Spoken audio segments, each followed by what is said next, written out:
اعرف ازاي ان اللي قدامي بيكذب عليا. ازيكم عاملين ايه؟ وحشتوني. ما تستغربوش، انا عند ماما. الناس اللي حافظه خلاص شقتي قاعده معاها يومين كده وبس، برضو ده حاجه ما تمنعنيش ان انا ما اصورلكوش يعني. المهم تعالوا نخش في الموضوع على طول. الفيديو النهارده عن لغه الجسد. لغه الجسد دي بتخليك قاري اللي قدامك، فاهم هو قصده ايه، عايز يوصل لايه، بيتكلم بطريقه دي ليه. مثلا يعني اعرف ازاي ان اللي قدامي بيكذب عليا. قبل ما اقول لكم ايه العلامات اللي تلاحظوها من اللي قدامكم وتعرفوا بيها اللي هو بيكذب، لازم نفهم ان ربنا ما خلقناش كدابين. والشخص لما بيكذب الجسم بيعمل رياكشن كده علشان هو مش متعود على الكذب. بيحصل جفاف في العين، يعني الميه اللي في العين دي بتجف فتلاقيه بيقعد يبربش. دي اول علامه. تاني علامه ريقه بينشف.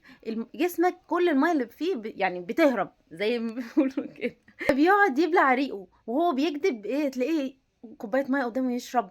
بيتوه في الكلام. دي تالت حاجه. وتلاقيه بيدي مبررات للكذب او الحوار اللي هو عامله ده لوحده. اصل انا كنت علشان فين مش عارفه مين اخويا صاحبي الكلام ده. وانت اصلا انا ما سالتش انت ليه بتديني مبررات زياده عن اللزوم، ليه بتحاول تلف وتحاول تقنعني بالموضوع زياده عن اللزوم. انا ما سالتش، انا كنت مصدقاك يعني.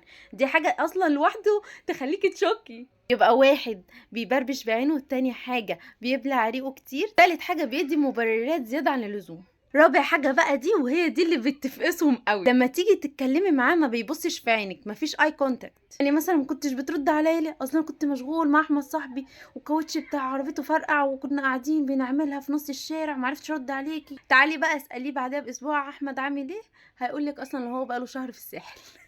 وهو بيحور عليكي ولا في كان احمد الاسبوع اللي فات ولا نيله. بس كده. لو عايزين نتكلم اكتر في لغه الجسد اكتبوا لي في التعليقات عشان انا بحبها موت موت موت. واهم حاجه ما تخرجوش غير لما تعملوا متابعه وتعليق حلو ولايك. سلام.